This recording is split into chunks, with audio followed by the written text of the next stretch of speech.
What's happening, y'all?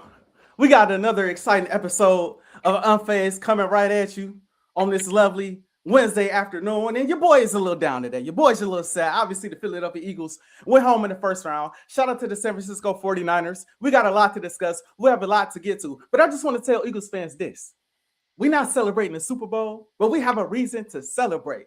Why? Because Kevin Patullo is out of the building. Throw a parade in Philadelphia. It's not a Super Bowl, but the offensive coordinator, in my opinion, that cost us an opportunity to get to the Super Bowl is out of the building. So I don't feel the greatest, but I feel all right. I got my boy JJ. We back on Unfazed. Let's roll that intro and get this show started today, man.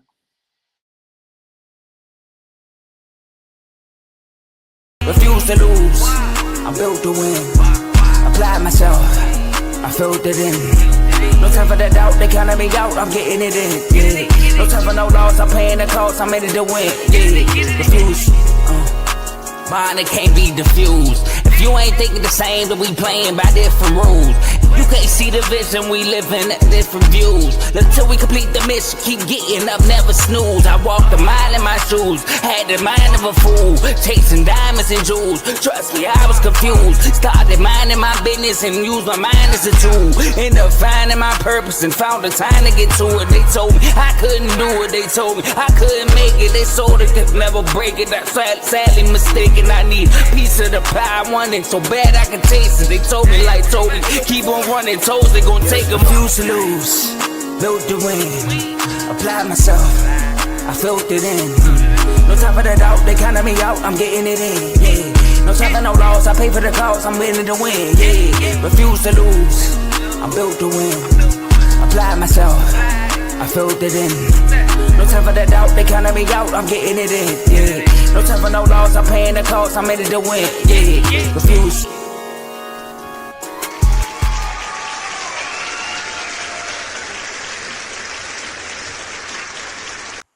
What a powerful intro by AJ right there. Y'all heard what he said. We got JJ Ajae here on Unfazed. But look, we're going to get right to it, fellas and ladies and gentlemen, matter of fact. Because maybe ladies watching too. If you didn't know, there was a team that were Super Bowl champions. And they came into the season, starting a dynasty. Going against a team that was badly injured, undermatched. I mean, we talking about this shouldn't even be a game. I mean, I thought it was a pick 'em, but some people thought it wasn't even a pick 'em. But they ended up losing to the 49ers, and we got to talk about it, man. Philadelphia Eagles, I'm talking about, they hosted a game in the Link where they never lost since Jalen Hurts been there. First time he lost in the Link. And they hosted the 49ers who never not made the NFC Championship game when Kyle Shanahan has been the head coach when they made the playoffs. But we got a question to ask. What's the biggest reason the Eagles lost this game? And to kick us off is yours truly, the Eagles fan of the show, the guy that represents Philly here. He's still repping the gear and the background. My boy AJ, what's the biggest reason? My boy JJ, Joe Jordan. Again, happy to be here. Happy that all the fans is here. And Eagles Nation, I'm with y'all, man. I feel it. A painful loss. But to answer the question directly, not one of the reasons, the biggest reason is the coaching staff. The biggest reason the Philadelphia Eagles lost this football game is the coaching staff. Now, could Jalen Hurts have made more plays? I believe so. Could A.J. Brown have caught more passes? I believe so. Could the defense have played better? I believe so. I believe for the first time in a long time, Vic Fangio was outcoached. And that was a shocker to me. I was stunned by that. And shout out to my boy JJ Joe Jordan, who consistently brought up the fact that, hey man, you sleeping on this offense. This offense can do certain things. And then you got Shanahan over there, who's a masterful game planner when it comes to getting the offenses prepared to go up against elite defenses. And I'm like, man, our defense is this, that, and the third. I'm not too worried, right? But when I talk about the coaching staff, I'm not talking about Vic Fangio. I'm not talking about the defense because, in my personal opinion, the defense has been holding this thing together all season long. So I can't really fault the defense. And at the end of the day, the defense gave the offense an opportunity to win this football game. It takes me back to the offense. It takes me back to this offensive coaching staff. Going into the playoffs, we knew that we had a deficiency at the offensive coordinator position. It was known. It was known. Our play calling is predictable. Our offensive scheme is predictable. We know this. But in my mind, we still got a trick up our sleeve. And that is using Jalen Hurts more in the RPO game. Using Jalen Hurts more as a QB draw, just using his legs more, using his mobility more in the offense, right? We didn't see that necessarily all game long. We ran one QB draw. Actually, take that back. We ran two QB draws. The first QB draw we ran it for 13 yards, got called back for a holding penalty. Referees, a whole nother conversation. I'm going to leave that alone. But that got pulled back for because of a holding penalty. That was a 13-yard game. Got pulled back. Cool. The second time we ran it was fresh off of Quinyon Mitchell's interception on a third down. I think it was 3rd and 10 in the red zone. We ran the ball. Jalen Hurts did a quick QB draw. He slid for 5 yards. We kicked the field goal. I think that was to put us up 19-17, right? When you look at how this game was called, Joe, let me throw some things at you. Okay. Number one, Jalen Hurts lined up under center 9 times. Do you know all 9 times we ran the football? Do you know in this football game, we ran the ball on first down 95% of the time? Do you know, Joe, then later on in the down, after you done ran the ball on first down, you ran the ball on 2nd and 18. This is all in the second half, by the way. You ran the ball on 2nd and 18, 2nd and 12, 2nd and 10, and you ran the ball on a 3rd and 13. These are all run plays when you're already behind the sticks. You know, when you're behind the sticks after a first down, most teams come out and throw the football the following possession to get some of those yards back.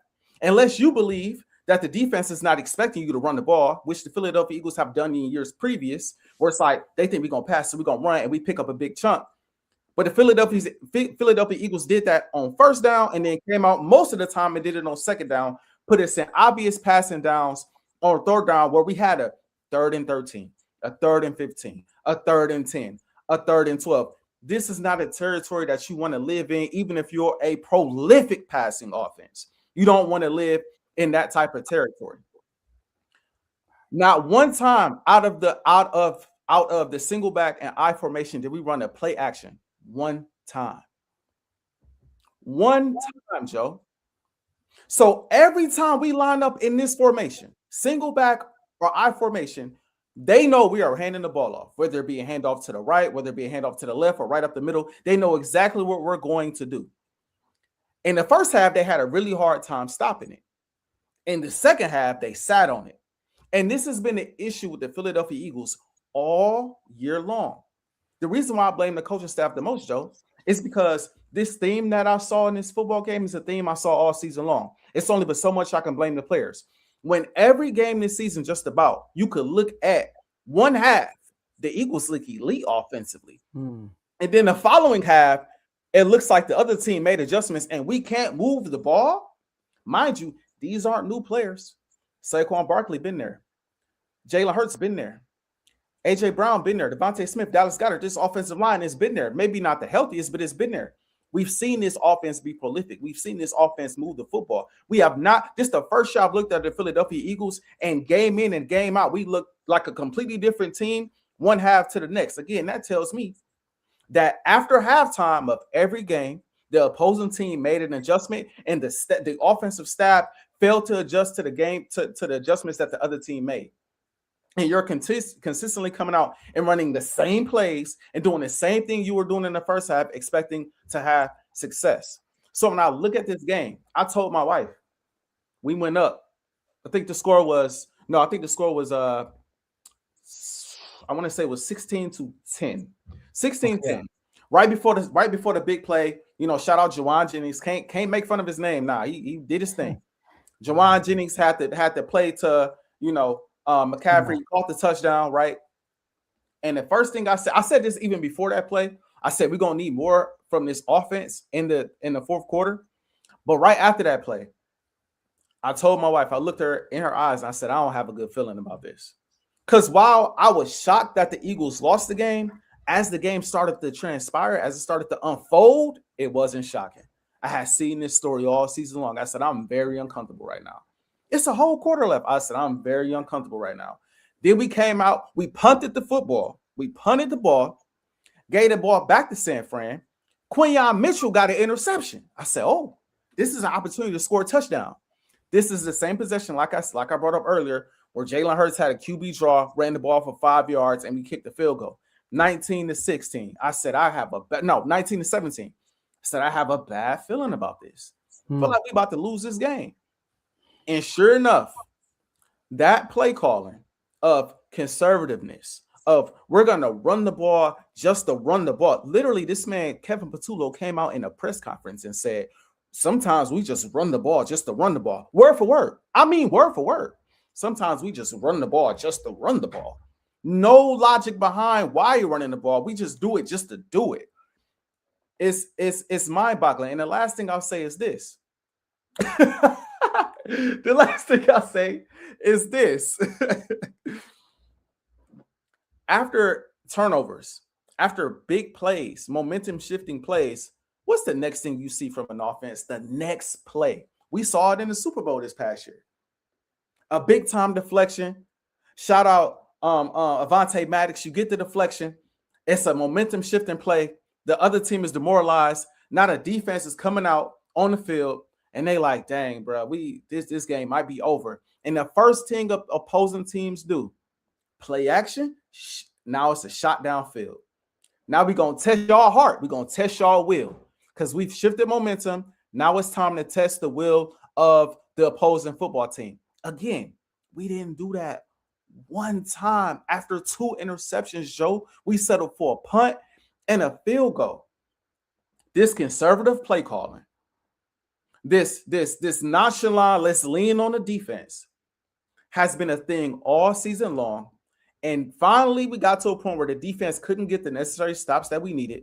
And because the offense wasn't in rhythm the entire second half, because you didn't keep the same aggression you had in the first half, in the second half, it came back to bite you. So I put most of this on the coaching staff. Again, not to exalt the players, not to exalt Jalen, AJ, and the guys on the field. But there was already a culture of complacency. There was already a culture built on we're just gonna get the lead and play safe, opposed to playing to win games. We played not to lose games all year long. It translated to the postseason, and I believe that is what cost us this football game. Wow. I know you got more to say. Yes, I do. I know. But before I go, can you bear me for a second? Uh-oh.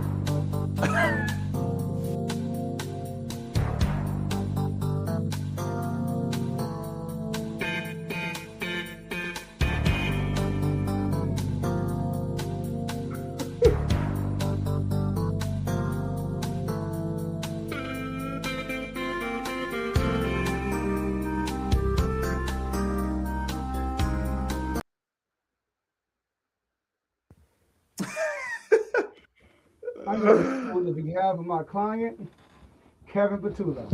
Kevin Patullo. Hold on. Oh, I'm sorry, my microphone. I got to close my sweater. Hold on, y'all. There we go. I'm here on behalf of Kevin Patullo in defending his case because I knew AJ would come here and blame the laws on my client, who's dear to my heart, you know. So here's the thing. I heard conservative play calling. It looks like when I took off the sweater, I'm starting to break up. What's going on? All right, but I heard conservative play calling.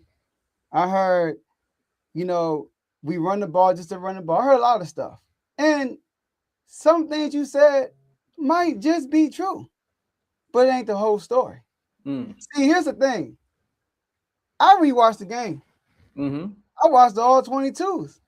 And in my opinion, Kevin Patullo was cooking. He was cooking all game.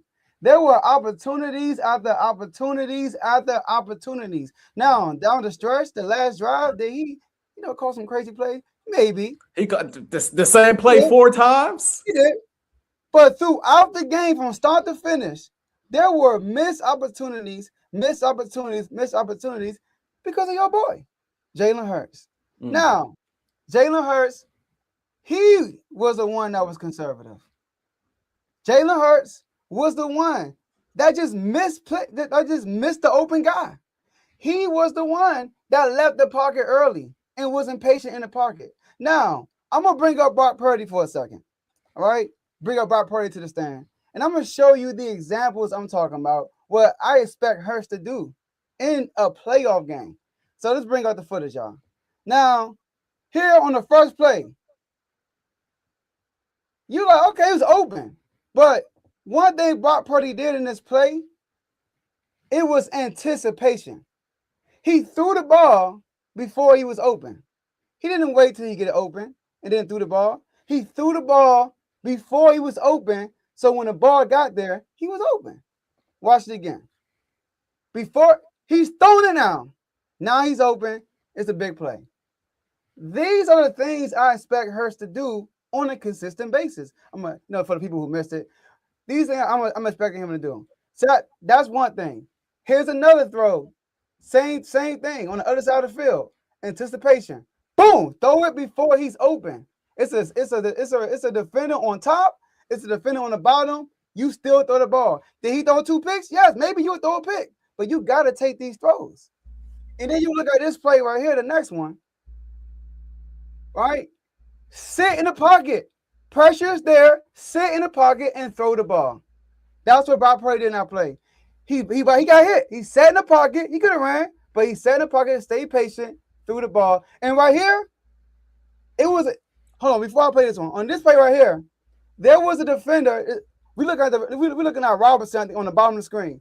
When he cut in, there's a defender that he's going above, and there's a defender in front of him. Purdy threw it so neither can get it, but it was an anticipated throw. It wasn't, let me wait till you get open. He throws it, boom, and he kind of threw it in so he can still catch it. So these are the type of plays that Purdy made all game. Now, let's talk about Jalen Hurts. All right. And look, am I saying Jalen Hurts is a bum? No, I'm not. I'm not saying that. So anybody is watching, you might say Jalen Hurts is a bum. I ain't saying that. But AJ, you are an Eagles fan. So you forced me to watch the all 22s. And I got to tell you, this is the most clips I got of Jalen Hurts out of any game I watched this year. And I was surprised. When I watched the game by itself, I didn't see none of this until I watched the all 22s. I was like, this dude missing plays like crazy. So when I say Kevin Patullo was cooking, let's see what he was cooking up, because he was cooking a good meal. I mean, it was a good meal. The first play we're going to bring up. Now, this right here is a post route by the wide receiver on the top of the screen. All right? The wide receiver on top of the screen. Hold on, let me pause it. You can't see him, but you can see his legs. On top of the screen, he's going to do a post route. He's open, but Jalen Hurts settles for the conservative pass. Let's watch. Watch the receiver first. Boom! Throw it! He conservative. Threw it to Goddard. Let's do it again. Brock Purdy would have threw that. That's a first down. Throw it! That's not the read. That's not the read on it. Okay, go ahead. Go ahead. Go ahead. It looks like that's not the read on the play. It looked like the first read on that play is Dallas Goedert in that curl, on that curl route. He don't even look Dotson. Is that Dotson? He don't even look Dotson way. Whoever it was. Yeah, that's my point. He's going for the conservative. I'm gonna let you over and over again. It's all game. Let's keep going. Let's keep going. Because y'all blame Kevin Patullo like he's being conservative when that route on top of the screen, that would have got y'all a good chunk of yards. But y'all settled for the first progression, right? So let's go to the second video. All right. I'm not gonna go through them because we'll be here all day. I got a whole bunch of videos of this. So on this next video right here, this is another wide receiver on the bottom of the screen open, but he settles. Watch the bottom of the screen. He's open, but Jalen Hurts is gonna settle. Let's do it. All right, look, let's go back. Who you talking? You talking about AJ? We look. Is there AJ on the bottom of the screen right here? That's a 40-yard line. No, that's not AJ. That looks like Okay, So that's look, I'm blanking on his name, but I got you. It don't matter. The point is, 49ers are in a zone right now. So Kevin Patullo sent the wide receiver right there and sent Goddard right there also. So this DB has a decision to make. What he does, he's trying to hold off on the receiver and Goddard, but he's more so favoring Goddard. If Jalen Hurts is be more patient, watch the receiver break open in a tight window, that he's not going to willing to take the risk to throw this ball. He's going to settle for the easy one. Right here. Throw it! Brock Purdy would have threw it. This is my point, AJ. Y'all saying that he's conservative, like there's no plays here. There are plays here to be made, but y'all not making them. You settle for the conservative route. Now, let's go to another one. All right, because plays are here to be made, but you're not making them. Who we out? This is the third play, right? Play number 3. You can tell me where to start, because like I said, I got a bunch of plays. You know, hey, do you think I got time? Do you think, bro? So right here, top of the screen. Let's look at the receiver on top of the screen. He's on top of the screen. AJ. Now, this. I was surprised right here because this is his favorite. This is his favorite throw. It's a comeback route. It's a comeback route. All right. It's a comeback route for a first down, but instead, this is third down. By the way, hey, yo, let's watch it. This is third down. It's a comeback route for a first down, and he throws it to the flat. I think. Let's look at it. What's top of the screen? What's top of the screen? Throw it. What do he do? He throws it at Saquon Barkley. He gets tackled. It's fourth down. You got to punt the ball. That's on Hurts. Boom. Throw it. He don't throw it. He throw it at Saquon Barkley. Fourth down. You got to punt the ball. That's not on Kevin Patullo. He juiced something up for y'all to get the first down. But Hurts settled for the conservative throw. And right there, I was shocked, like I said, because he loved the comeback routes with A.J. Brown. But instead, I don't think that was. I'm about to say that was. I think that was Dotson. I think it was Dotson. And that's why on my paper I just put receiver. I mean, I don't know who these dudes are. You know, I don't know who these dudes are. I mean, you got the players are important though. Like that's an important detail that you leave it out. But because you're talking about a play, you talking about a play to Dotson, and you talking about a play to our fourth string receiver. I just want to point that out before as you continue. I'm pointing that out, but I'm gonna let you continue. Let me ask you this: on that play I just showed, it's third down. That play he could have hit. I think that was Dotson. That play he could have hit Dotson on that play. There was also a play. I'll even give you one. You might have it. There was also a play where Dotson had a post route. It was on the last possession of the game. It was before the AJ pass, and before we threw it to the flat to Saquon, and Dotson had cut across the middle of the field on a post route. I forget what side of the field it was on, but it looked like his progression was to the other side of the field. But I'm pretty sure I got it. I got everything. You know, I got everything right now, AJ. Now this one right here, this one was crazy, right? Now this one, you know what? I ain't really got to show this one because he got the first down anyway. He went with the conservative route, but he got the first down. But I just want to show it because there was dudes open, but he settled for the. My point is, Hurts, he settles for the conservative one instead of he not risky at all. So here's the thing right here. Goddard and AJ Brown open right here, or Goddard and whoever that receiver on top of the screen. I'm gonna play it again. It's open. What? But this is an anticipation throw. You got to throw it as he's turning, and that's my thing with Hurts. I don't think he does that a lot. Now watch Goddard right there, or look at top. Look at AJ Brown. Also, but he ended up throwing it right here. I can't get no arrow, but he threw it to Devontae Smith. Yeah, he ended up getting the first down, so that's not a big deal. I don't know why I got this up. I thought I deleted this one. All right, so then this right here. Hold on. Okay, this right here, I was shocked because this is one of Hurts. This is what Hurts does right here. I was shocked right here, AJ. I was shocked. It's third down. It's the first third down. Y'all didn't convert. All right. Now, right here, they're bringing blitz, and I'm going to put down Hurts for not really recognizing it. This dude right here in the middle is blitzing. And then what's going to happen is they're running man. AJ Brown is one-on-one. And you love that all day, right? Right. He one-on-one. But instead, look where he threw the ball. It's not a big deal, but come on. Throw to AJ Brown, but no, this ain't it. Oh, this is something different. Okay. Everybody probably mad. Saquon dropped the ball. This is third down too. Saquon dropped the ball. Saquon wasn't about to get no first down. Throw it to AJ Brown on top of the field, 1-on-1. He's AJ 1-on-1. He's 1-on-1. Just throw it. But that's not a big deal. I just want to put that out there. You know what I mean? My whole point is there are plays. Huh? Go ahead. The same one what? Go ahead. Go. Now I want you to finish. My point is there are plays to be made, but he's not taking the shots. He's not taking the shots. And right here, which one is this? Wide receiver first down. Oh, that's right here, all right? The first down, everybody who's watching, it's the 45-yard line. That's the first down. Okay?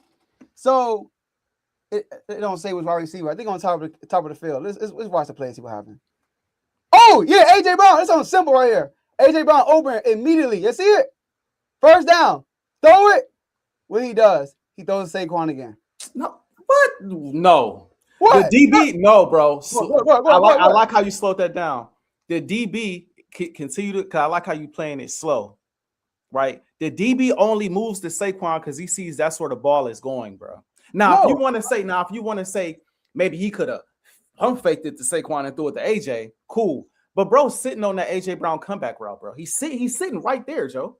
No, listen. It's third down. The first down is the 45-yard line, and it's not a comeback route. It's an in route. The ball Joe. The only reason why he's not following AJ on that play is because the ball's out. Bro, right there, throw it. The ball's not out. Joe, if he throws the ball right there, that is a pick. That's a clear interception, bro. Joe. Somebody in the comments, bro. That's a clear interception if he throws that ball right there. Write the comments. I got when you say throwing it, that's an interception. Now what I will give you is if he waited a little bit and maybe pumped to Smitty or pumped to Saquon, okay. But no, bro. When you saying he should throw the ball, bro. Boom. Bro, nah. I think he should have threw that. AJ, if that's an end route, AJ didn't even finish the route because he threw it already. He stopped like it was a comeback route, Joe. Bro, he slowed down once run. Jalen Hurts, look, once he brought the ball back and went forward with it. Oh, I can't do it slow motion. That's when AJ stopped running. See, he stopped running right there. Really, Jalen Hurts wasn't looking in that direction, but Smitty should have been That's my point. AJ, look at the you talking about AJ Brown. I'm talking about Smitty. No, I'm talking about AJ Brown, the outside. That's not think about it. The outside. Look at the space. The first down is the 45-yard line. Look at the space. He should have been more patient. So look, and then look, the DB started bailing immediately. And the first down is the 45-yard line. And then Hurst didn't recognize that. That's my Kevin Patullo. He called that play. That was the first down. You know, but Kevin Patullo, you know, he what you call him? He aggressive. I mean, conservative. He is. All right. Here we go. Hurst is conservative. Now, like I said, what you said might be true, but it doesn't. Hurst was super conservative this game, bro. He was super conservative. Okay, right here. All right. Like I said, I got stop me anytime you want, man. You know. I'm ready to rebuttal whenever you're ready. I'm just kind of waiting on you. You know what? It's one of my last anticipation I'm gonna show. And I'm gonna show one that he took off too early, and then I'm gonna show this he just missing. Like he just missed money wide open. All right, right here, Goddard is open with anticipation, but instead he sells for an AJ Brown comeback. Now, this ain't a big deal, but I just showed you Brock Purdy do something similar to this. Is this it right here? Watch Goddard in the middle of the field. Throw it. No, he throws to AJ Brown. That's a big play. What was that route though? Well, you talking AJ Brown? No, Goddard's route. No, it was just a straight go out, but he made like a little double move. Look, whoa! Did he? Okay. I got you. But he threw it. You know what I mean? Threw to AJ Brown. You know what I mean? Like that's his boy. He got to make sure he good. I feel you. You know what I mean? He started spazzing on y'all, all that stuff. Now look, right here. This is when Hurts left the pocket early. Oh my! This right here was crazy. Last couple of plays of the game. Hold on, here we go. Hold on. No. Is this last couple of plays of the game? Probably. Kev, I'm gonna get to it, Kev. Don't worry about it. Don't worry about it. So Goddard right here is Goddard open in the middle of the field if he just stay patient. Like you said, I think it's in the game, but instead he rolls out to the right for no reason. He rolls out to the right. Look at Goddard. But instead he rolls out to the right, he missed Goddard. We're gonna rewind it. Really, and on that play, so this I agree. And matter of fact, I think Jalen should have ran. I just think he should have ran. I think my biggest criticism of him in this game is he didn't run enough. But that's my biggest criticism because he could have pocket the way the pocket opened up, he could have rolled out to the left and got at least 5 yards on that play, if not more. I got like 3 plays of him just leaving the pocket early for no reason. That's a flaw of his. You know, that's like he didn't leave the pocket early. Now this right here, I don't know if you caught this. This is the first pass play I had. It was a touchdown, but he didn't throw it because he probably didn't see it. Watch Smitty. I think it's Smitty on top of the field. Boom! That's touchdown. But instead, throws to AJ Brown. But my point is, we scored a touchdown on that possession, right? Yeah, y'all end up scoring a touchdown on that possession. But what about this possession right here, though? Cause I knew you were gonna say that. What about this possession right here, though? All right. So this is. Oh yeah, right here. Since you said, remember, think about who you throwing the ball to. That's what you said, right? When you talking about Dawson, right? Think about who you throwing the ball to. Well, Hurst should have thought about that on this play. Now, this play right here irritated me. I'm not even an Eagles fan. You got Goddard and AJ Brown on the right side of the field. Mm-hmm. Goddard has a linebacker on him. It's a single high safety. You got Smitty in the slot, gonna cut through the middle, and it's gonna bring the safety up. And Goddard beats the linebacker, just throw it out. But instead, he throws it up to Jahan Dawson. Look at Goddard. Just throw to Goddard, bro. I would have threw to Goddard. But instead, he throws it to Jahan Dawson. Look at Goddard. Hold on, let me pause it. Bro. But instead, he throws it to Jahan Dawson. Incomplete. So my point is, once again, I got more clips, y'all, but I'm going to stop right here. My point is, Kevin Patullo didn't call a bad game. He did not. There are plays to be made, but they're not being made. You're taking the conservative route. We're going to go to the first progression. I mean, obviously, the shortest route if it's open, you're going to take it every single time. Sometimes you got to be more patient. You look at the coverage, and you got to be more patient and take the deep shots. But go ahead. Go ahead and respond. And then, yeah. The comments is flowing. I don't know what nobody's saying. Like, hey, you got to throw the comments. I don't know nobody's saying. I think some people agree with you. I think some people are similar to me. On some of these plays, I'm with you. That's why I said, was Jalen Hurts perfect in this game? No. He left some plays on the field for sure. But at the same time, some of these plays that you brought up, bro, the progression is not even where you're asking him to throw the football. That, again, is coaching. That, again, is this is the play. You're going to go from left to right or from right to left. We're going to go AJ first, Smitty second, Goddard third. The progression ain't even to get the ball to Dotson down the field or to get the ball to the fourth string receiver down the field or to get the ball to Goddard. Even in that last play that you just brought up, the progression looked like the ball's supposed to go from left to right. And he decided on that play, I'm going to give Dotson an opportunity on this play. Half of the plays that you brought up, like I said, Jalen Hurts is not even looking in the direction that you're bringing up. But I also want to say this, Joe. You bring up, so the thing about Brock Purdy, and I think that this fits your case amazingly because the quarterback that you compared him to is a quarterback that's elite at anticipation throws. That's his game.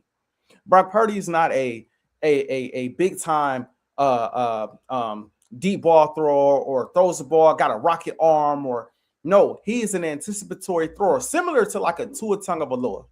Both of those guys, he's better than Tua, not comparing them as talent-wise, but they're similar quarterbacks in a sense where they go off of anticipation all game long. We gonna we throwing the ball to a spot, and we expect you to be in that spot. And if you're not in that spot, this is going to be either a deflection or an interception. But you know who he has? You know who Tua has helping him with that? Mike McDaniels. You know who Brock Purdy has helping him with that? The guy that's a mastermind when it comes to timing and anticipation of his offense, Shanahan. And they've been together for years. They've been together practicing these tools of anticipation and things like that for years, right? So it's easy to have that timing down when you've been with the same coordinator for years. The 49ers running the same plays they ran years ago. These ain't different plays. They attack the middle of the field all game long. This is what they do. This is what Shanahan coaches Brock Purdy to do, and they've been doing it for years. And so Brock Purdy, this is a skill that he developed over time. He was decent at it at first. At first, it resulted in turnovers, but then over time, he mastered that craft, got better at it, because that's the type of offense that they run, on top of the fact that he don't have a lot of skilled guys that just get open. So you have to run your offense like that. You have to run an offense that's based off of pure anticipation. You have to get to a spot. This is where I'm putting the football. Now, in the case of Jalen Hurts is not that type of quarterback. Jalen Hurts is the type of guy, to his detriment at times, he's the type of guy, I got to see it. That's the truth. I got to see it. And it's one thing that Kev has brought up before, is one thing I've brought up in passing, not publicly, but in passing, I brought up like, yeah, he's the type of guy that likes to be able to see it before he throws it. That's just him, because Jalen Hurts don't like turning the ball over. He threw a lot of anticipatory throws in 2023, and it resulted in like 15 interceptions, and they killed him for it. He gave guys opportunities down the field in 2023, and they killed him for it. So now going forward, and at the start of last year, it was the same thing. Most notably, to play down the middle of the field to Devontae Smith, the first game of the season against the Green Bay Packers, pick by the safety creeping over, anticipatory throw that they saw, went and got. So since then, he has reeled that back, and now I have to see it. But in my opinion, the timing of an offense, anticipatory throws are not an easy thing to do when you are switching coordinators every single season. I know people don't like me saying it. I know people don't like me bringing it up. I know some people think it's an excuse, but this is a fact. The Eagles run their offense a certain way. This is how the Eagles run their offense. We have A.J. Brown, we have Devontae Smith, we have Dallas Goedert, and now added to the offense, we have Saquon Barkley. This is a talent versus talent thing. This is what we do, right? We're going to out-talent every team we play, right? And the coordinators that come along into that system, right? The elite ones come along in that system and say, okay, this is what y'all do, and this is what y'all have been proven to be good at, the talent versus talent game. So I'm not about to come and shake up the entire offense with a bunch of fancy plays and a bunch of different designs and all of that. I'm going to take what y'all have. I'm going to add a few wrinkles to it. I'm going to add a few small wrinkles to it, and then I'm going to mesh it together. That's what Kellen Moore did. That's what Shane Steichen did.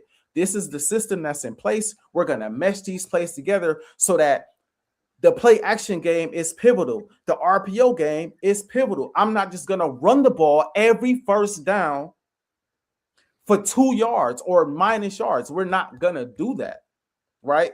Most of the plays you brought up, maybe half of them are probably 3rd and 7, 3rd and 8, 3rd and this, 3rd and that. I can tell you a lot of them ain't first down. Most of them ain't first down. Most of them ain't second down, because we was running the ball on those plays, putting us in those obvious passing situations. But the best coordinators, right, they say this is what it is. We just gonna mesh this a certain way so that when it's a pass, it's gonna look like a run, and when it's a run, it's gonna look like a pass. It's the same plays.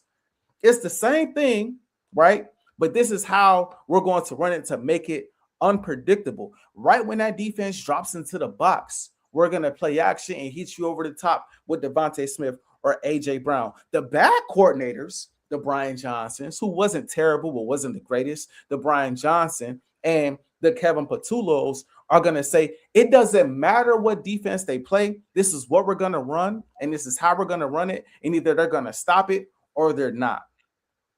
The Eagles have had film out on them. Now, Saquon Barkley is a new piece, but when it comes to the passing game, because Saquon Barkley should be more of a threat in the passing game, but we don't use him enough in the passing game, right? Teams have had years to study the Philadelphia Eagles offense, the Nick Sirianni and Jalen Hurts offense. They've had years to study the routes, which is why most of them know they run in slants, comebacks, post, and flies. We know that is the offense. We know that is what they're going to run. And so when it's already predictable and you don't mesh the plays a certain way, it looks how it looked on Sunday. Now, again, yes, Jalen Hurts has some plays that he left out there. Yes, he has some plays where he was a bit conservative, but that don't take away from the fact that why are we running the ball every first down, and then on second and long we're also running the football? Why is it that we're not taking the shot play after the turnover on downs or the interception or the turnover like we did last year with Kellen Moore? Why is it that on all of these plays, oh, Dotson's open, oh, AJ's open, oh, Devontae? Why is he on half of these plays not even looking in that direction, Joe? Why is the progression from this side to that side when the open guy on this route is all the way on the other side of the field? Why is that the case? Because most quarterbacks, when that first read is open, and it's open for, in some cases, a first down, or in some cases, a quick 5-yard gain, I'm gonna go with that because that's open. Especially if that guy is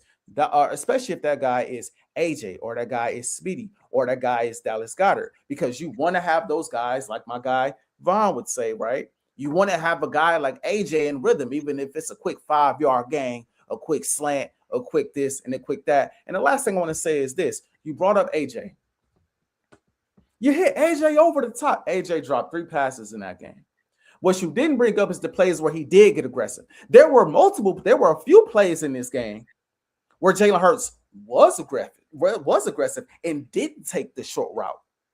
On the second bomb to AJ Brown that he dropped, Devontae Smith wasn't wide open in the flat for a first down. Why? I wish we had that clip. We got that clip though. I know you ain't got that clip. Did it touch? I'm confused because y'all call him a drop when it never touched his hands. No. I'm talking about that second bomb, not the first. The first one. The first one he right scored field, right? on the right side of the field. The dude had him and he pushed him off. I'm not saying Hurts never do it deep, because the one he threw to AJ Brown, he dropped in the fourth quarter. That was an anticipated throw. Right. The one he threw to Goddard after that, they got the first down, wasn't an anticipated throw. So my thing is, he is capable of doing it. He just don't do it. I'm not saying he's not capable of doing it, but you're comparing it to a guy where that's their offense, Joe. That's their offense. That's the 49ers scheme and offense. They throw nothing for the most part, but it's sometimes Shanahan schemes it where a guy is wide open. That's just sometimes it's like that.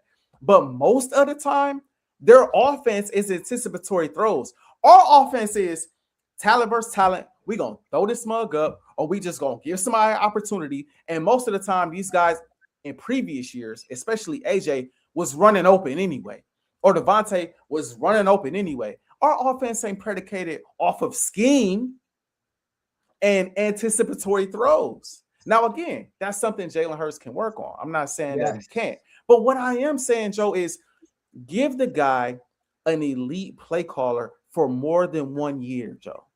But give the guy time to grow with a play caller, so that these things can be worked on within the offense, opposed to just you gonna wait for the playoffs. When y'all been playing conservative, not just Hurts, the coaching staff been conservative all year long. Now we're gonna wait for the playoffs to throw all these anticipatory. No, that's not how they played all year. That's not how they've been playing all year. You came on and said that the offense is conservative. Mm-hmm. That's why he held y'all back. I'm talking about I'm not talking about. So hold on. So you think what we saw today is different what we saw all year? Say that again. So you think the way he called the game today was different on how y'all called the game all year? What I'm getting at, Joe, is I'm not saying because at this point I don't have an issue at this point with the route concepts. I don't really have an issue with the pass plays, Joe. It's when we do it. When I say conservative, I mean we run the ball way too much sometimes. That's my biggest gripe. Even though the run game was effective in this game, right? But there are times where, Joe, You don't have to run the ball through the middle of the teeth of the defense 24/7 and not run no play action when the defense clearly know that you're gonna run the ball. Joe, we didn't want no play action out of I formation or single back, Joe. So that's what I'm getting at. I'm getting at like play action. Your first read is Devontae on the deep ball or AJ on the deep ball after the play action. Now, if Hurts missing on a bunch of those plays, we have a different conversation. But what I'm saying is you run the ball on first down, you run the ball on second down, and then you put yourself in 3rd and 10 every possession, and then you get mad when you punt. Yo, hold on. First off, you told me that Hurts, like Javon would say, he's 1-on-1s. Yes, he right? is. And to sit here live on television, because we on TV, appreciate everybody watching. Yeah, of course. Sit here live on television and say that he's a quarterback that I had to see it first. I don't know that one guy in history that's 1-on-1s who got to see it first. Can I ask you a question? Can I ask you a question? Can you name me another guy that's done the things Hurts has done in the past game with 9 different coordinators, with a different coordinator every single season? Can you give me the example of that? What has he done that's been like over like spectacular? Joe, the man, Joe, the one time the man had a consistent coordinator for 2 years, he was an all-pro quarterback. Oh, okay, but what did he do in the passing game? He threw for 3,700 yards. 3,700 yards, which is the AJ had a probably for all pro for quarterback because he's also a dual threat. But AJ had a career year. Devontae, the passing game. You said, has anybody done what he did in the passing game? Yes, he got all pro because he got a mixture of the running and y'all won all right. That's also a part of it though, Joe. You not only are you running the ball on first down and second down every play, you take away his legs. So what happened to the QB draw? Why are we not running QB draw? Like we're going over the place. Listen, it's stick with me real quick. Yeah, I got you. He got to see it to throw it. And Kev, I get you the system on that stuff, anticipation. If you can't throw with timing, I see Jaden Daniels throw with timing. I see us, for real, he does throw with timing. Ask your boy Kev, he could probably tell you, right? With us, I be crying a lot about like, yo, we are in shotgun all the time. We are never in the I formation for real. But is that going to stop him from throwing an anticipated throw? Am I going to blame Cliff Kingsbury for a loss if my guys missing guys open? I even came on the show the same stuff I'm pointing out with him. I came on with the Vikings game and pointed the same, like he could have done this. He could have, because I got high standards for him. Right.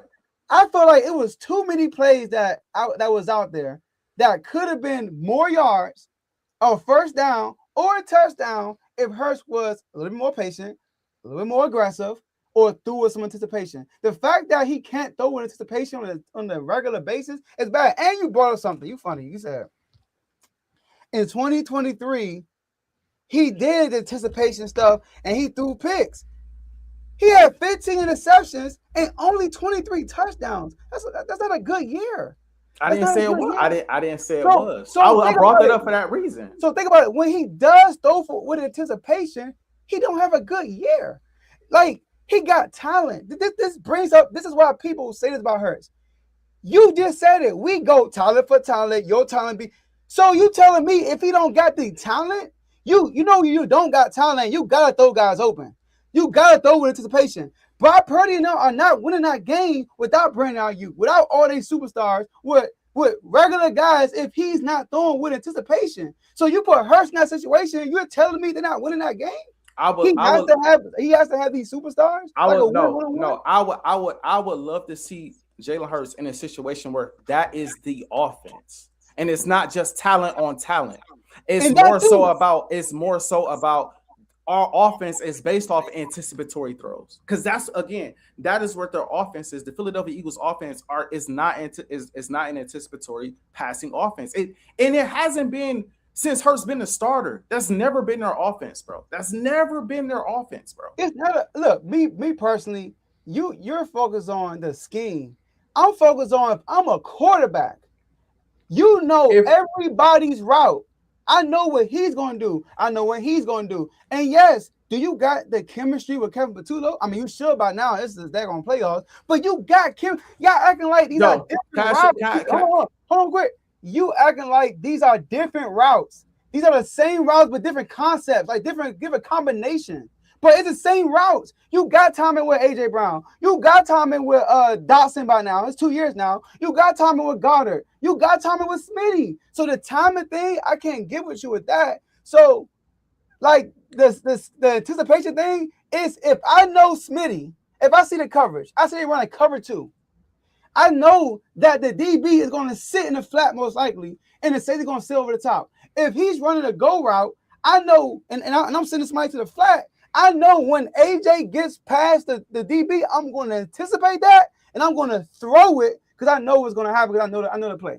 That's what I mean. I'm not talking about Shanahan is telling you or Patula telling you, hey, when he does the post route, soon he passed that DB, I want you to throw it. No, you should know to throw that.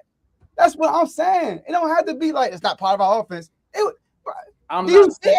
My point is, I'm not saying it's just a skill thing. I'm saying if it's a skill that's worked on over time, in most cases with the same dang coaching staff. And a lot of times there are elite. This man working with Kyle Shanahan year in and year out. What about Cam Ward? Cam Ward throws with anticipation. And this is rookie year. First time with this dude. Tyler Shuck throws with anticipation. With Kellen Moore? But it's his first year. You keep saying like chemistry. This is their first year. Tyler Shuck even played the whole year. He got thrown in half of the year. Jalen Hurts is a Super Bowl champion. An all-pro. Let me finish. Go ahead. Jalen Hurts is a Super Bowl champion. An all-pro, a Super Bowl MVP. Devontae got crazy numbers. AJ got crazy numbers. Goddard got solid numbers. The offense has ran a certain way with him playing this exact way that you're criticizing.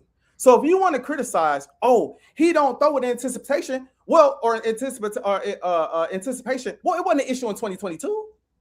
It wasn't an issue last year. When did y'all have this? Let me finish. Yeah, let me finish. It wasn't issues them other years at all. Why? Yeah. Because you had competent coaching. Them other years, it wasn't an issue. But these 2 years, really, with coaches that have never called plays on the NFL level, it becomes an issue. And I happen to think that is a coaching thing, bro. I happen to think that has a lot to do with the plays that are called, in my personal opinion. Again, if your read is right to left and you asking this man to throw to the right when his progression is right here to the left, and the first or second read is open on that side of the field, 9 times out of 10, that's where the ball gonna go. Now, again, I understand Jalen Hurts can work on his patience. I understand Jalen Hurts leaves the pocket.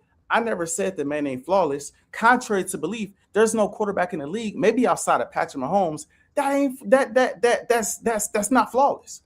All of them have some sort of flaw. I do think he leaves the pocket a little too soon. I do think that he could throw in anticipation a bit more. That's one of the things that AJ and Devontae was lamenting throughout the season. He don't throw the ball in tight windows and tight spaces, but then when you give him opportunity in those spaces, guys like AJ drop the ball. Nevertheless, I personally believe that this is a skill with a coaching staff that can be worked on. And in my opinion, he has not had the tools with the coaching staff to properly work on that, nor do I believe the Philadelphia Eagles offense is built off of that. It's never been built off of that, in my personal opinion. So I feel where you coming from, but I don't think they lost the game because Jalen Hurts didn't make anticipatory throws. No, I think they lost the game because of lack of aggression from start to finish. There's a reason why we was the moment we was able to move the ball downfield, we threw the ball pretty much every play, and we was in no huddle offense. Our offense has the most success in RPOs and no huddle offense. Why? Because Jalen Hurts is in rhythm.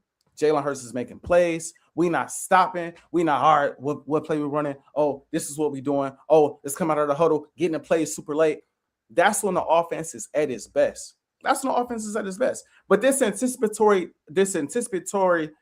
throw conversation to me is valid, but it also falls on deaf ears when I've seen the success he's had playing how he's been playing. Jalen Hurts is the one. Jalen Hurts, the coordinator position is the one situation that's not the constant in the offense. So if it wasn't an issue last year, and it wasn't an issue in 2023, 2022, I'm not about to sit up here and say it's an issue and that's the reason why we lost. And I'm not sure if you're saying that's the reason why we lost. I hope that's not what you're saying. But I'm not gonna say that's the reason why we lost this game, which was the original question. Yeah, AJ, y'all never asked Hurts to go win y'all game in the playoffs. Y'all never asked him to go win it. When the game is tight, Hurts, take us home. I need you to have a game when it's a back and forth and you cooking. Y'all never had that. This was the time you needed it.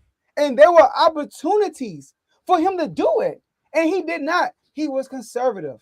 He was. You keep talking about running the ball first down. All that stuff might be true. But I just showed you a bunch of plays when things could have happened differently. And you keep saying, that might not be his progression, bro. At the end of the day, Hurts been in the league for how long now? Hurts not a rookie no more, bro. Like you say, he's a Super Bowl champion. He been playing long seasons. You are the quarterback. You know what's going on before the play.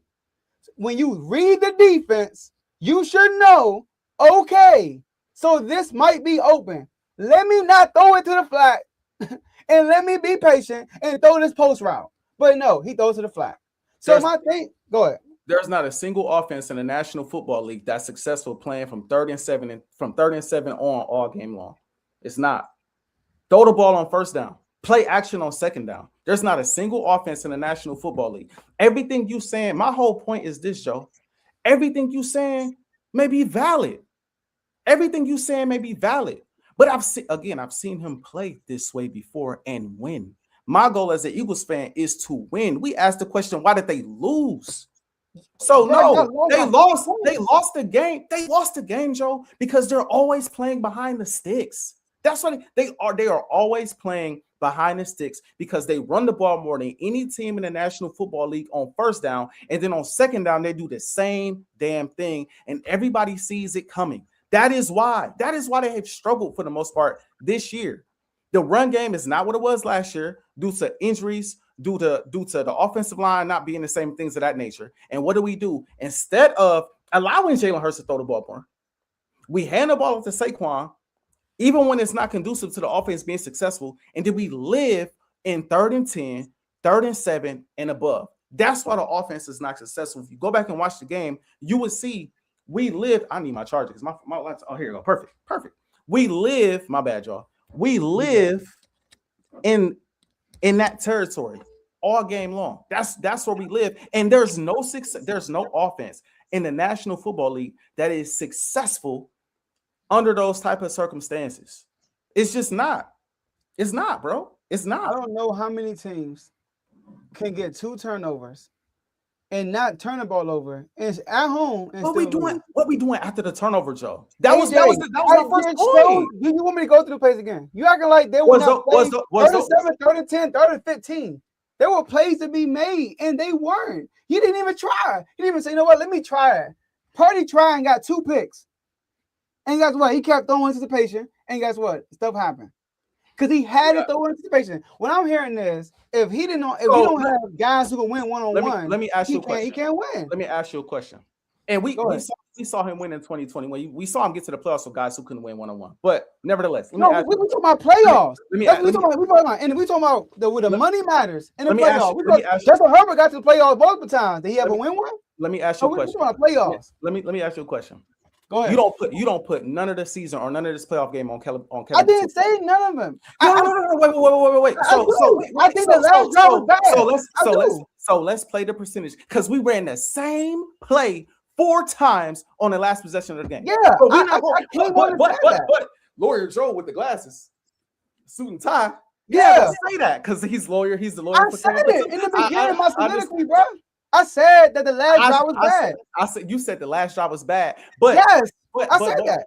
What I'm saying, Joe, is you said Jalen Hurts misreads. Then you had 20 clips for it. Yes. But you said for Kevin Patullo, it was just bad. You didn't go into detail about the fact because you did that. Bro, you came on and blamed Kevin Patullo for the loss. Right. You didn't say nothing. And then you said Hurts could have been better. That's all you said. So let's play let's fair. So let's play the percentage game then. Let's do it. What percentage do you put on Jalen Hurts or the players, or what percentage do you put on the coaching staff? And I want you to do this game, and I want you to do the whole season. The whole season, we're not talking about that. We're talking about the playoff game. Look, let me break it down. Why I'm gonna give our get. When I look at the situation, your defense played pretty well.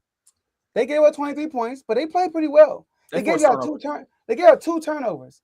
Saquon Barkley had 100 rushing yards. They ran the ball a lot. Even though you said it's predictable, he did average 4 yards a carry.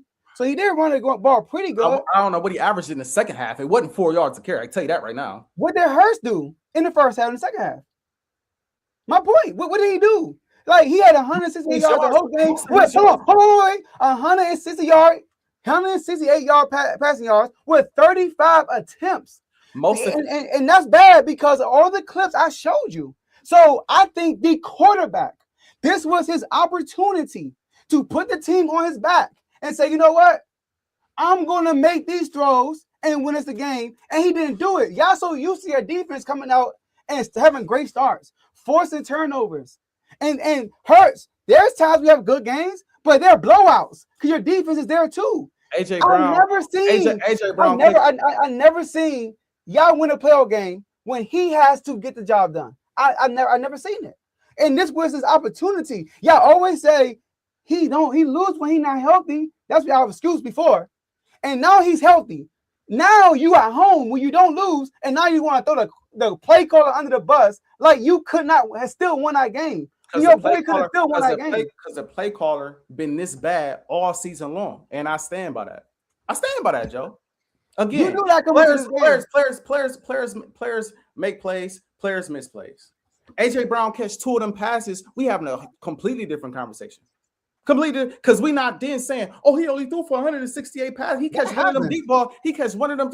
Okay, so misreads happen as well then. But AJ dropped passes all game. Did he not? He dropped 3, and your boy had. I got 15 clips of misreads. He dropped 3 passes on 7 targets. That's nearly 50% of his targets were drops. With the last drop, you can cancel it out because y'all still got the first down. No, I'm not canceling nothing out because on some of these plays that you brought up, Jalen Hurts still got the first down or the touchdown, but you still felt the need to bring him up. So no, that man missed 3. That man dropped 3 passes, 3 pivotal passes in the football game. That's nearly 50% of his targets, Joe.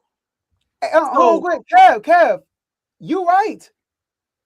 Like the last drive, Kevin Batuto was bad. I agree, but is that the reason why y'all lost the whole game? No, the most important drive of the game.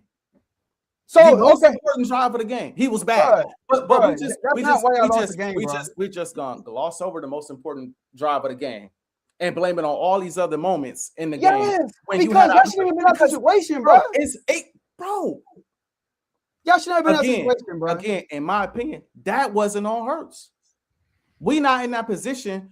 We're not in that position because of Jalen Hurts. I stand by that. And you know. I know. I'm talking about Joe. He had a great first half, and it would have been even better if AJ would have caught the ball. He went 11. He had a great first half. Of 11 of 16 in the first half for 95 yards. If AJ Brown catches one of those 16, 95 yards.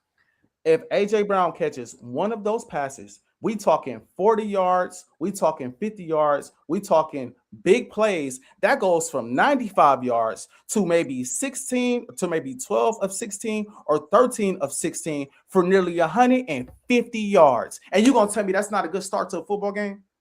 Are you serious right now? If you kept that pace up for an entire game, your quarterback rating is well over 100. Your QBR is well over 100, and you got 300 passing yards for a football game. And you're gonna tell me that's not a good start to a football game? See, you so used to your guys catching everything. Nobody always catch the ball, bro. You look. I can count way more misreads than drops. Way more misreads and drops. Joe, because AJ didn't get targeted 35 times. Jalen Hurts got 35 opportunities to miss a read. He got 35 opportunities. AJ got 7, and he dropped 3 of them. 4 yards an attempt. That's terrible. Oh my gosh. 4 yards an attempt, bro. for an attempt, and he threw the ball 35 times. And you're telling me Hurts don't get blamed? Hurts shouldn't get a big chunk of this? And he's the quarterback? And I didn't say win this game. You'd be like, my dog Hurts this, my dog Hurts that. Yes, I would have, because I feel like, well, first off, I'd have gave a lot of credit to the defense for forcing them turnovers too. And I said that going into the game, I put a lot on the defense. But yes, if Jalen Hurts running the same 4 plays back to back, and he comes down and scores a game-winning touchdown, yeah, you're gonna give him credit for that. What are you talking about? What's the 3 drops? I only saw 2. I saw the one on the sideline, and I saw the one in the fourth quarter. The one on the sideline, the one in the fourth quarter, and the other one in the middle of the field where he ran that post route. In the middle of the field, he's right there. He right there. Didn't even go for the ball. Not a drop. He didn't even go for the football, Joe. He barely went for the football. I count that. AJ Brown, an all-pro receiver, I count that as a drop, and I'm sure AJ counts that as a drop because you're right there. AJ don't even dive for the football. It's a dime, I can't say that's an anticipatory throw, because that's not an anticipatory throw. That's a go route. That's a go route. I'm gonna give you an opportunity at the ball. That's what that is. But like I said before, AJ catches one of those. I'm not asking AJ to go out there and go for 150, 160 yards, but I'm asking him to make one of those plays. It's a different ball game. That pass he catches in the fourth, even though we got to play to Goddard the following possession, he catch that, bro. He might house that because the safety is flat-footed. Let me say AJ got the speed to bend the corner and at least get further. I mean, that one play might have got us to the red zone, honestly, because he got the speed to bend that corner and potentially house it. We've seen him do it before. Let me say this. Throwing the ball. Jalen Hurts, if I rank all the QBs in the playoffs, the only QBs I can think about that played worse than him throwing the ball was Justin Herbert. He missed a lot of guys. Maybe CJ Stroud and A-Rod. That's it. Everybody else played better than him, and it wasn't even close. Everybody played better than him. Can I ask you a question? Go. Can I ask you a question? Yes. If AJ catches, let's just say the second bomb, right? And then he comes down in the fourth quarter and catches the other play, and AJ houses it or take it to the red zone. Do you still have that same thought process?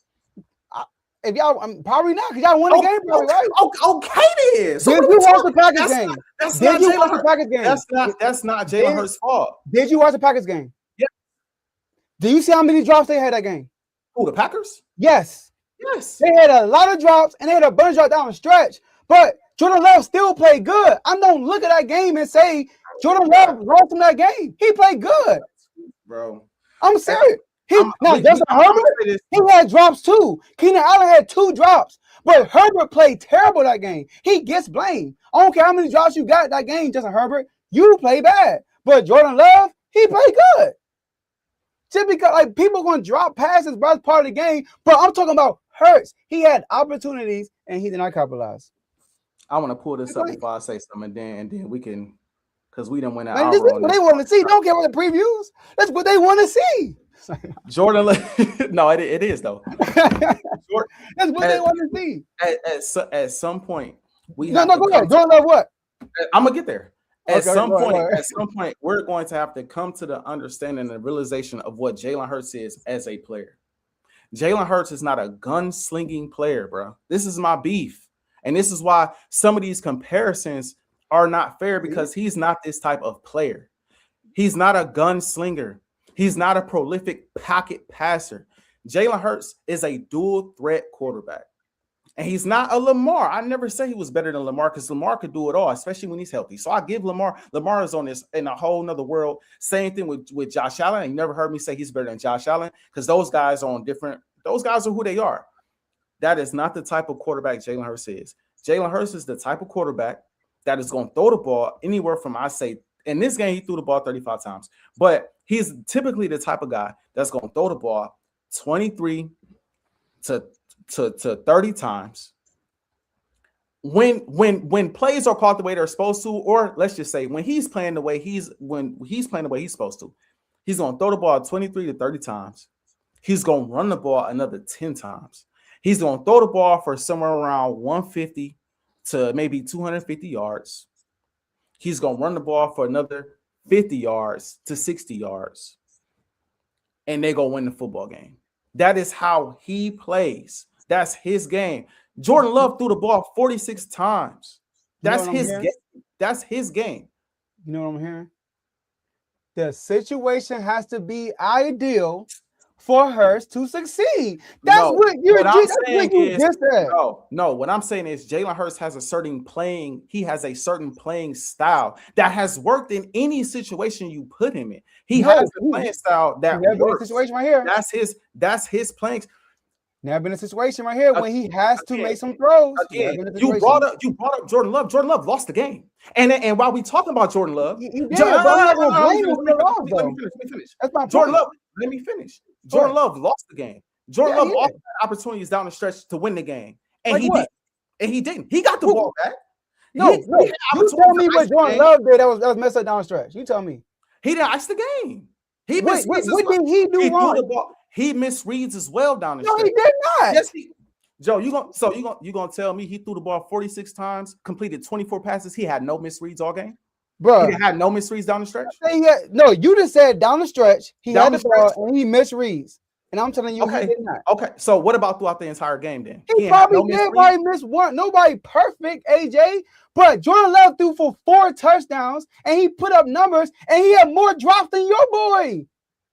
Your boy misreads the whole game. He averaged 4 yards an attempt. You just said that Hurts, he's this type of quarterback. You're telling me it gotta be an ideal situation, bro. You realize I'm exposing your boy right now. You're just telling the world that he has to be in a certain situation for him to succeed. So you telling me if we ask him to drop back 35 times, 40 times in a playoff game, he's not going to win us a game? I'm not saying that's not ideal for him? That's what you're saying right now? I'm not saying that. What I'm saying is... Because Jordan Love, though, his game is not dropping back 40 sometimes. Go back and look at the attempts per game. He's right there with your boy, Jalen Hurts. What I'm saying is you have to use his entire skill set. Look at Lamar Jackson. We all think he's one of them ones, right? Yeah. What happens to Lamar Jackson when he's not running in the playoffs?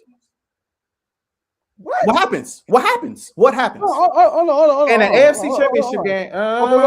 Okay, the Chiefs. In the AFC Championship game. And the Chiefs, against the Kansas City Chiefs. When he wasn't running, how did he look? Okay, he looked bad. In the Bills game. In the first Bills game. Okay, when he wasn't running, how did he look? He looked bad. No, he didn't look bad. What was you gonna say? I'm not gonna say he looked bad. He had a bad play. That interception was a bad play. He didn't look bad though. They had 3 points up to that moment. He had a bad game. You gotta watch the game, bro. He wasn't playing. Watch the game. I don't think he played bad for real. He had a bad play. But what about the second Bills game? What was you gonna say about the Bills game? What about the second one? The second Bills game. What about that one? What about it? What was you gonna say? It ran zero RPOs that game. He had 2 turnovers. Hold on. He had 2 turnovers in the first half, snapped out of it, and with his arm, brought them boys back, and Mark Andrews tried to game stealing 2-point conversion. And I did hold Lamar accountable, and I said Lamar put them in the hole. But Lamar's arm brought them back in that game. And like I said, Lamar is on a different level. But what I'm getting at is, in that football game, how much did Lamar run in general? I don't remember. Lamar, my point is, Lamar looks different when he's not running, bro. Especially in the playoffs. His game is not the same. He's at his best when you use both weapons, when you use his passing game and his. So what I'm getting at is, we haven't used this man's one of his greatest talents, one of his greatest skills all season. All season, we shied away from the QB draw. All season, we shot away. We ran the least RPO. The one RPO play we ran consistently was the RPO to the flat to Dallas Goedert. We ran that all season long. Outside of that, we shot away from running RPO. We had, I think with Shane Steichen, it was a stat that came out that said Shane Steichen, we had like 1,400 yards off the RPO, and then with Kellen Moore, we had 1,700 yards off of the RPO, and then with the 600, somewhere around those. No. Kevin Patullo was 600. Yeah. Kevin Patullo was 600, but with Kellen and with Steichen, the RPO numbers was high. Why? Because they used Jalen's legs, bro. They used his legs, especially in the playoffs. Some of the best plays he made in the Super Bowl, even though the game at that point, it was like we just icing the game at this point, was him escaping the pocket and making plays with his legs. RPO games where he took off. The biggest play in the Rams game, RPO, where he took off down the sideline, would have ran more until he got hurt. Some of the biggest plays against y'all in the AFC Championship game is him moving, RPO, touchdown. We completely took that out of our game, and we missed it all season. I'm thinking we're gonna bring that back during the season, and we didn't bring it back the whole year, and even in the playoffs. So all I'm saying is, you take away that part of his game, and yeah, he's a much different quarterback. He's a much different quarterback. That's a big part of who he is as a player. But look, and we didn't run it. We ran it twice, and we got 5. We got on average, whatever, that's 18. We got 9 yards to carry on that, bro. We got 9 yards to carry on that, bro. Javon said, "Can Hurts audible to a run play, or you think he limited?" Yeah, he has before. But there comes a time where I'm gonna run with the coach's call, and this is how we played all year long. This is how we played all year long. We've won. So I'm AJ, we going to continue to play how we played. We're gonna play how we played. Bills game, Lamar ran the ball 6 times, but for 39 yards. But he threw the ball 25 times, 254 passing yards. And they lost. Yeah, AJ, am I saying y'all? Am I giving Hurts the blame because y'all lost? Lamar Jackson's rushing attack. If he runs in these playoff games, I think they win in the playoffs. No, AJ, listen to me real quick. Am I saying it's Hurts' fault because y'all lost? No, I just gave you the Jordan Love example. Jordan Love lost, but I'm not going to blame Jordan Love. Justin Herbert lost, but I'm going to blame Justin Herbert. Justin Herbert had more drops than you. So why did we lose? But he missed dudes too. So he wasn't good. So why did we lose if you're not blaming Hurts? Hurts was the biggest reason. He was the biggest reason. You just said you wasn't blaming Hurts, but I said I'm not blaming him because y'all lost. I'm blaming him because what I brought up. I'm blaming him because he's missing dudes. He had opportunities to get touchdowns, bro. I showed you 2 touchdowns. 1 touchdown we could take away because y'all still scored, but it was another touchdown for Goddard when he threw the Dawson instead. That could have been a touchdown. But he also missed guys for first downs constantly all game. I feel you, Joe. It's just no way you watch that game and say that's the reason. It hurts because he didn't make some anticipatory throws. Bro, it's a lot though, bro. It's a when they lived on in 3rd and 10, when they ran the ball 95% of the time on first down and ran the ball on 2nd and 18, 2nd and 13, 2nd and 15, 3rd and 13. Like there's no way we watch that game with AJ's drops. Even though the defense played well, the defense not playing as well as they had in previous weeks. And I'm not blaming the defense, but I'm just saying it's no way we look at that performance.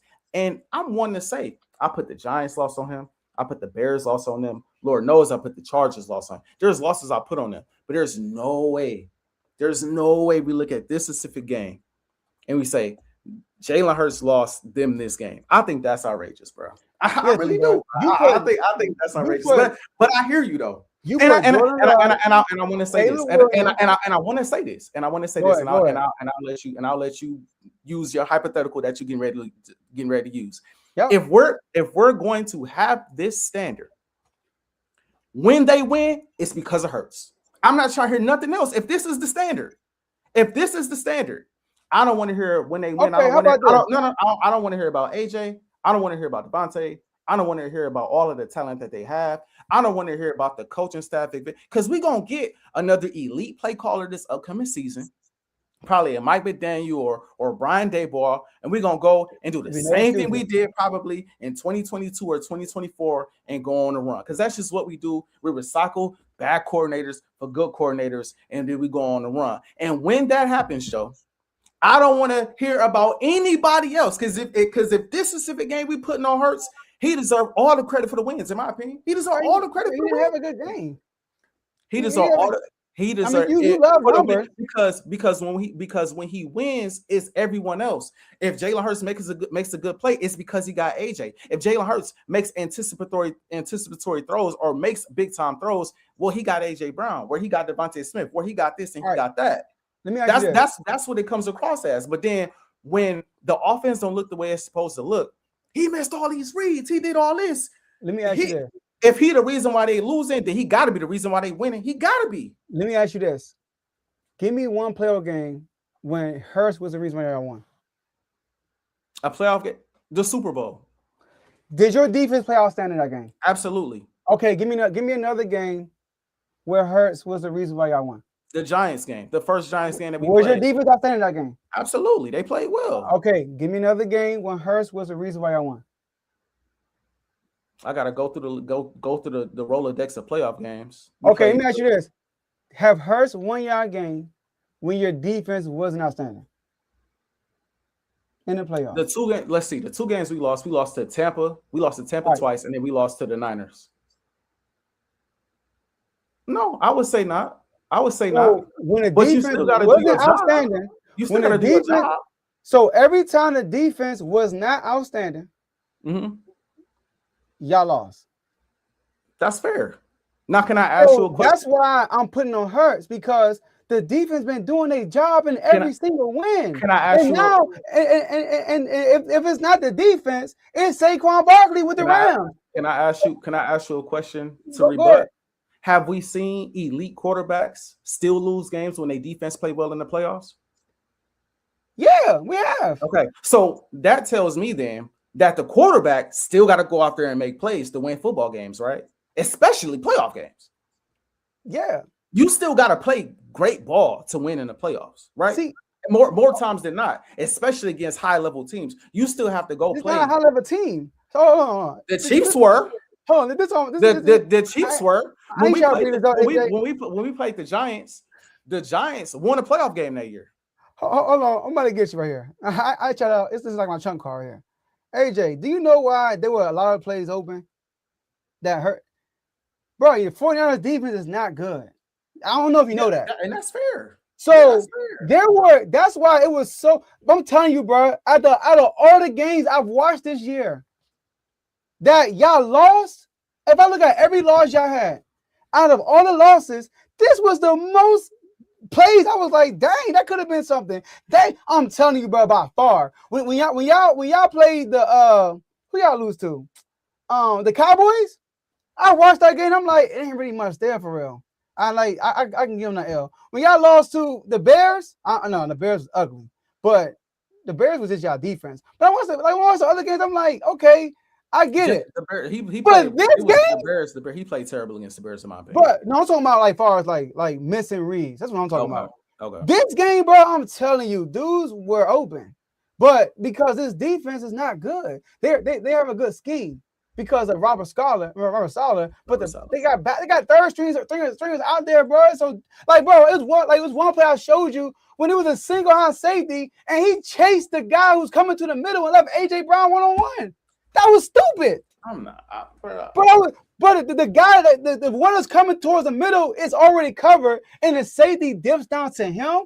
AJ is 1-on-1. That was done by the safety, bro. It was. But Hurts didn't throw it. He threw you 3. He threw you 2 other bombs, bro. How many bombs you won't throw to the man? Oh, he gave you 2 other opportunities, Joe, for big plays. So he just gave up on AJ Brown, basically. You're saying? I mean, no, he clearly gave him another opportunity in the 4th. But what I'm saying is, you're not finna drop back and just bomb at the AJ all game, especially when he ain't playing well, bro. We gonna try something else within the offense, bro. I got 15 clips of just him. Like, you brought up AJ, and I never listen.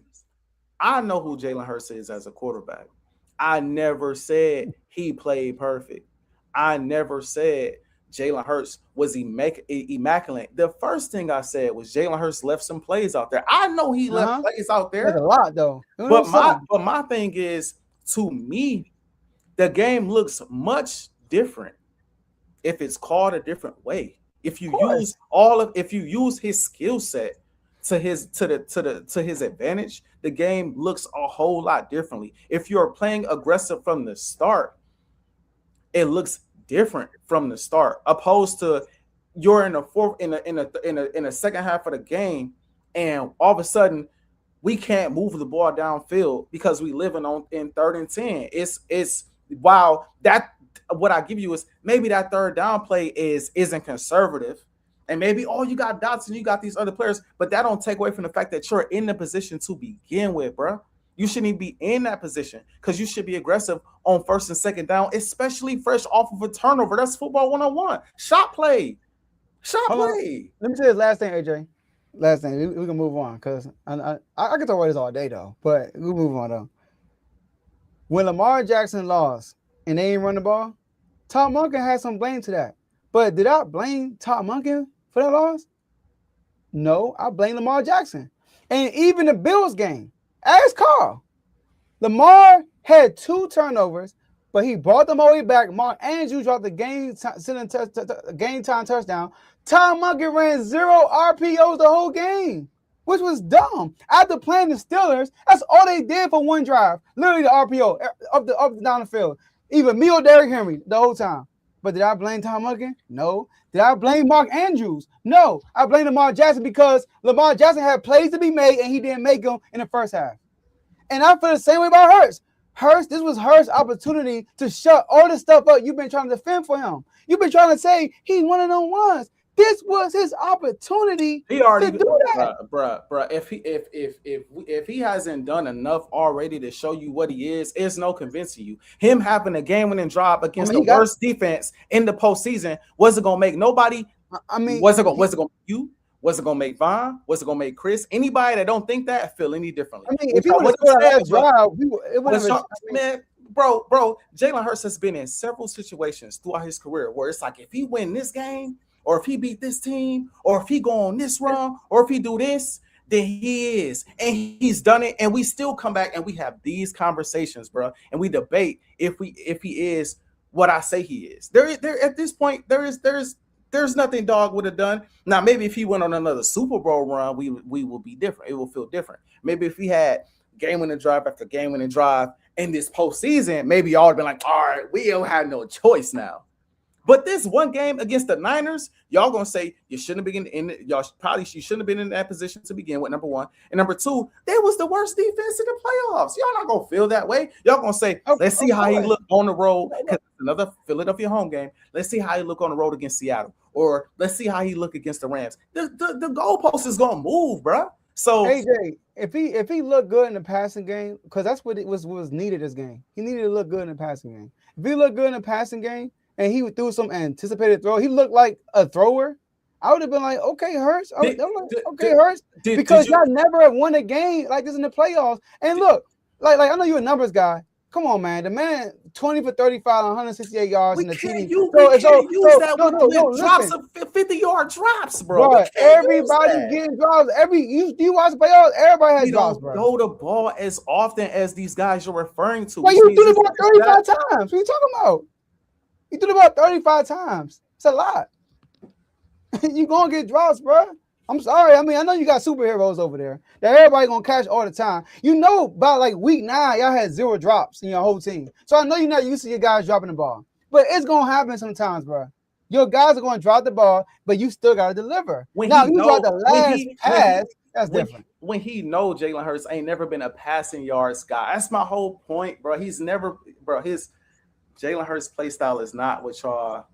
I get it though. I get it. He gotta be able to play. You gotta be able to play the throwing way too. One of the ones, right? All I ask for. All I ask for is consistency though, because this season it came and went. It happened, right? Jalen Hurts, he had good games. He had down games, right? 2024 came and went. All of these games they came and went. Next year is gonna come around too. Next year will come around too. We're gonna see if the Eagles still have AJ or if we don't. We're gonna see who the coordinator is. We gonna see all of that. And I want this same energy when we win. I'm not trying to hear about these other dudes. We're gonna put it full of. I mean, we got all 22. Okay. I'm not gonna be trying to hear. I'm just saying I'm not gonna be trying to hear about all these other guys. I'm not gonna be trying to hear about these other guys, bro. That's all I'm saying. Yeah. I'm not gonna be trying to hear about all these other guys, because if he got this much bearing, which has been my case from the start, he has more bearing on winning and losing than what people want to give him credit for because of all these weapons around him, right? If we gonna use that now when it's convenient to use it, now that they lost the playoff game and Jalen Hurts and missed some reads, then we gotta use it when it's not convenient and he winning Super Bowls and playoff games. If and you when show he me making plays. if you show me footage and he diming people up, let's do it. I mean, he dimed y'all up last year. And that credit lasted for a little bit. It ain't last too long. Bro, you talking about, bro? I'm just saying. Right? I'm just saying, bro. I'm just saying, bro. I mean, he has some. Saying, bro. I mean, did he throw? Did he throw anything? Any anticipated throws? I think a lot of them throws was, I gotta see it before I throw it. That's what happened. Kellen Moore was cooking. It's like, no, Kellen was cooking. He was cooking. Yeah, you know, that's old stuff though, man. Come on, man. Let's go. All right, man. What we got, man? Let's do these. Let's do these playoff games, pick 'em style, man. Let's do it. Okay, yeah. We got. Yeah, I don't have. You know, it's good, man. All right, we got Broncos and Bills, man. So for people who don't know, me and AJ came on here and I picked the Jaguars to beat the Bills, and I called AJ. He could vouch for me, and I said, "Hey, AJ, I'm having a feeling, man. I think Josh Allen gonna win this game, bro." Mm-hmm. And sure enough, he did. So AJ, he going with the Broncos because my bad, FJ, right? I'm going with the Bills. Right. I'm going with the Bills. I'm gonna go with the Bills too. I went again. I remember I told you. I know. Remember, I told you they was gonna win the division, but I ain't had too much faith in them come postseason time. And I think that honestly, the game for the Bills to lose in the AFC was the Jacksonville Jaguars. Spoiler alert, I think they get to the Super Bowl now. The Bills? I think they get to the Super Bowl now. Bro. I think that was the game. I think if there was a game for them to lose, that was the game. I don't think they lose to the Patriots. I don't think they lose to the Broncos. I think that was the game. I think that was the team that was most equipped to beat them because of what they do on both sides of the ball. And the Patriots, I can't just look over because they're right there. But I just think Jacksonville was a little more potent offensively. Just eye test wise, I think statistically the Patriots are better. But eye test wise, the Jags was hitting on another level offensively. And they were in that game too. But Josh, you know, I guess he did the anti-Hurts. He made the necessary plays down the stretch. I mean, he won the game. I never seen Hurts do a 10-yard touch push. No, that was crazy. That was crazy. But no, I got the Bills. I got the Bills. All right, so we both got that. So next game we got 49ers and Seahawks. This is a big one right here. 49ers and Seahawks rematch from the last game of the week for the number 1 seed. Who you got? I got Seattle. I got Seattle. And the reason why I have Seattle is because I think Seattle showed us what they could do in San Francisco against this team when they had a healthy George Kittle. They showed what they could do to this team. This team can dominate the 49ers on the ground. This team can prevent Sam Darnold from making a ton of mistakes because they could dominate that time of possession and dominate them on the ground. And then they have a defense that has already shown what they could do against this offense. And again, now this offense is missing one of their greatest weapons in George Kittle. So that makes it even harder on Purdy. Do I think this game is going to look like that last game of the season? No. Do I think the 49ers are only going to put up 3 points? No. I think they'll be more prepared for this matchup. I think it'll be a closer game. But I view the Seahawks as a better overall team.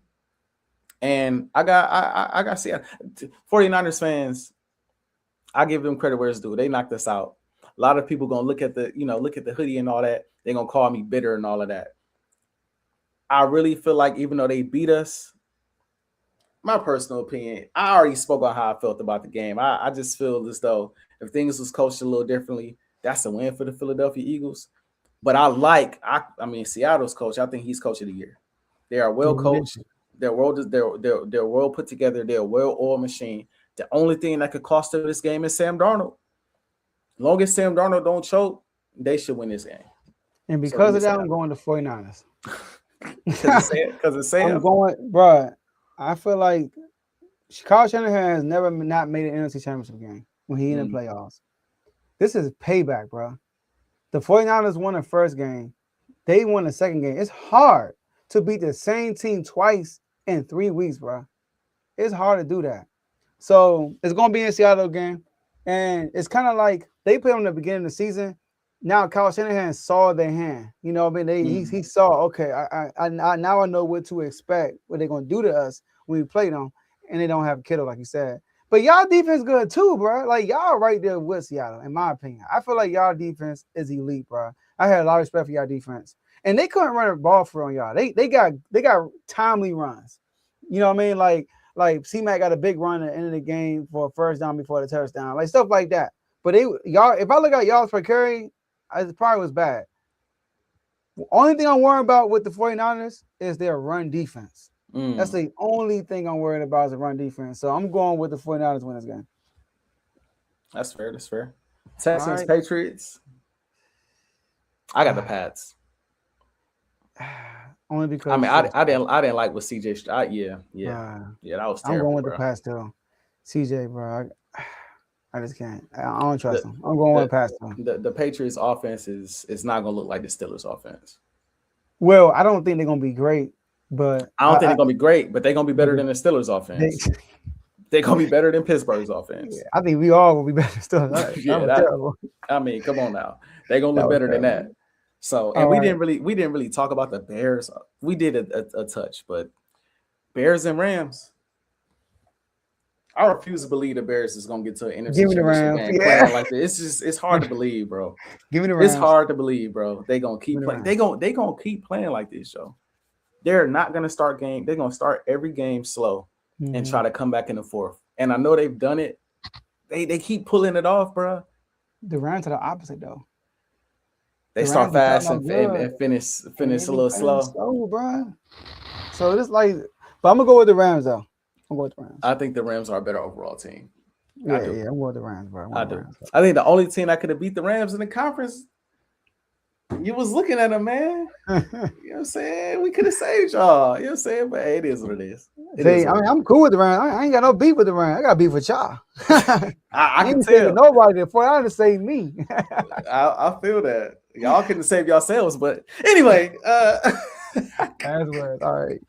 But that's words, man. My last word. Shout out to the whole R2L network. Shout out to everybody on timeout and full timeout. Shout out to the whole R2L community. Make sure y'all become a member and join the chats because I'm pretty sure this conversation is going to carry on to tomorrow in the chat. You know, so my commanders, man, we got David Blowers, offensive coordinator, worked with Kevin O'Connell, worked with Ben Johnson. Former Detroit Lions quarterback. He was our quarterback coach last year. So last 2 years with Jay Daniels. So I'm pretty excited about that to see what this young mind can do. We brought in Doug Williams' son as our quarterback coach today. And there's news, AJ. We're trying to interview Brian Flores for our defensive coordinator spot. Oh, that would be nice. I would love that. That would be nice. Ooh, I would love that. You know, because Brian Flores had never really played with a potent offense. I mean, he did. And they won 15 games, right? 14 games with Sam Darnold. Yep. So I'm looking forward to that. The Kings, we trash. That's all I gotta say about them. Y'all beat us the other night, though, didn't y'all? I know we did. Dang, it's not good for you right now, bro. Like you lost. The Eagles lost. Y'all lost to us. Dang, you're about to trade Austin Reeves. Shout out to Vaughn and RBO. But that's it, man. And shout out to everybody in the comment section. We appreciate y'all giving y'all opinions and stuff like that. The show is not the same without the comments. So appreciate y'all. And appreciate you, AJ, for allowing me to demonstrate my clips. You know, do you like the Law and Order junk? Yeah, that was clever. I like that. I like that a lot. That was smooth. But yeah, man, my last words, man. Shout out to everybody that tuned in on my channel, on the R2L channel. It's always a pleasure y'all tuning in and you know what I mean, giving us those views. Make sure y'all like, subscribe, share, all of that good stuff. Obviously, Joe, great episode today. I didn't expect that to go the way it went as far as us debating the entire episode. Like I had no idea that was coming, but I'm glad we did it because it's been a minute. It's been a minute since we had a heated debate. So I think we got to bring that back and have more of those going forward, man. We talked about that off air, so we got more debates coming. Is what we getting at. We got more debates coming for sure. I just want to tell Eagles fans, man, just be prepared. Be prepared. Because what Joe just did is what they all gonna do.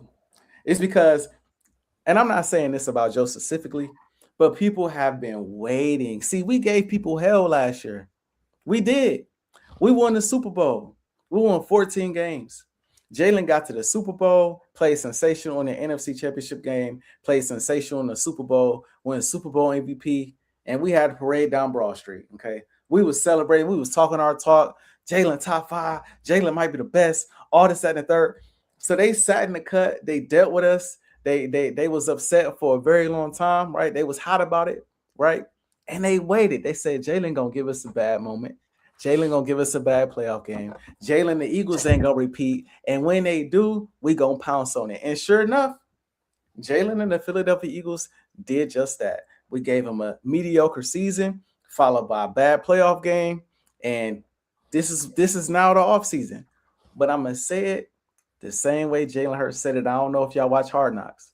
Same way Jalen Hurts said it in the last episode of Hard Knocks. Sitting off to the side, looking at the screen, looking at Coach Sirianni, he just said a few words, and it's all I needed going into this offseason. We'll be back. We'll be back. And Sirianni said, I have no doubt. That's all I need. That's all I need. So, tough playoff loss, but honestly, knowing we'll be back, having that confidence in my quarterback, that confidence in my GM, that confidence in my organization, knowing that after all of this is said and done, nobody in the comments, unless you're a Patriots or unless you're a Chiefs fan, nobody in the chat can say that they have seen their quarterback currently have as much success as ours, or their team have as much success as ours in the last 5 to 10 years. So this is their moment. We remain unfazed, knowing we'll be back. Unfazed.